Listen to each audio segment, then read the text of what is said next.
Hello నేను విశేషం Kumbh Mela fame Mona Lisa ఇప్పుడు వార్తల్లో తరచూ నిలుస్తూ ఉన్నారు. దానికి కారణం ఏంటంటే ఫర్మాన్ ఖాన్ అనేటువంటి కేరళకు సంబంధించిన వ్యక్తిని పెళ్లి చేసుకోవటం, ఆవిడ పెళ్లి చేసుకునేటువంటి టైంకి ఆవిడ మైనర్ అనే ఆమె తండ్రి కంప్లైంట్ చేయటం, పోలీసులు విచారణ ప్రారంభించడం, ఫలితంగా మోనాలిసా ప్రతిరోజు ఏదో ఒక రూపంలో న్యూస్ మేకర్గా మారిపోయారు. ఇప్పుడు తాజాగా ఆవిడ గర్భం దాల్చింది, బేబీ బంప్ ఉంది అనేటువంటి అంశం బయటకు వచ్చింది. ఎందుకు వచ్చింది అని అంటే మోనాలిసా తండ్రి కంప్లైంట్ బేస్ చేసుకొని కేరళ పోలీసులు విచారణ ప్రారంభించారు. ఆ విచారణకి హాజరు కమ్మని చెప్పి మోనాలిసాని ఫర్మాన్ ఖాన్ని పోలీసులు పిలిచారు. అప్పుడు మోనాలిసా గర్భంతో ఉంది, ట్రావెల్ చేయలేదు, కదలలేదు, కాబట్టి మీ విచారణకి హాజరు కాలేదని చెప్పి ఫర్మాన్ ఖాన్ ఇచ్చినటువంటి సమాధానం పోలీసులకి. దీంతో ఆవిడ గర్భం దాల్చినటువంటి విషయం బయటకు వచ్చేసింది. ఇప్పుడు మొత్తం దేశవ్యాప్తంగా ఇదే పెద్ద న్యూస్ అయింది.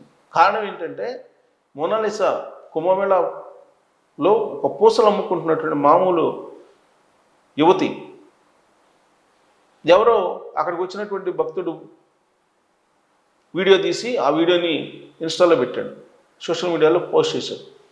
దాంతో వైరల్ అయిపోయింది. రాత్రే సెలబ్రిటీ అయిపోయింది. లాస్ట్కి ఏ స్టేజ్కి వెళ్ళిందంటే మోనాలిసాని వీడియో షూట్ చేయడానికి ఎగబడ్డారు జనాలు. అక్కడ సెక్యూరిటీ పెట్టాల్సి వచ్చింది. అది చూసినటువంటి పోలీసులు అక్కడి నుంచి ఆమెని పంపించేశారు. రోజుకి 1000 రూపాయలు సంపాదించుకున్నటువంటి మోనాలిసాకి ఉపాధి కోల్పోయింది, ఆ కుటుంబానికి ఉపాధి పోయింది. ఆవిడ ఇంటికి వెళ్ళిపోయింది. మధ్యప్రదేశ్ ఇండోర్ అనుకుంటారు.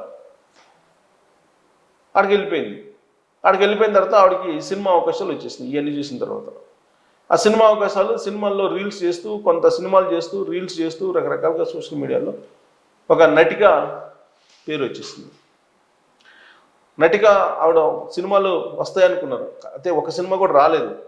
కాకపోతే సినిమాల్లో తీసుకుంటామని చెప్పి ఆశ పెట్టారు, తీసుకెళ్ళిపోయారు. ఆ తర్వాత ఫర్మాన్ ఖాన్ అనే వ్యక్తి యొక్క ప్రేమలో పడిపోయింది.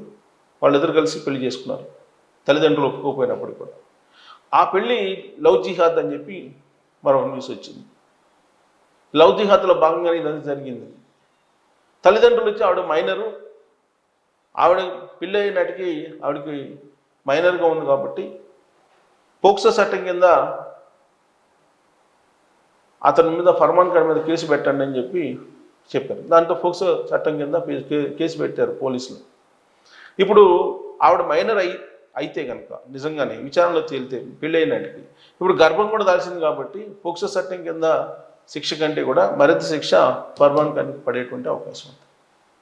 సో ఇప్పుడు ఇదంతా మోనాలిసా తప్ప, ఫర్మాన్ ఖాన్ తప్ప, లేదా సమాజం తప్ప, ఎవరు తప్పు మోనాలిసా పరిస్థితి ఇలా రావడానికి అనే దాని మీద మీరు కామెంట్ చేసి థ్యాంక్ యూ.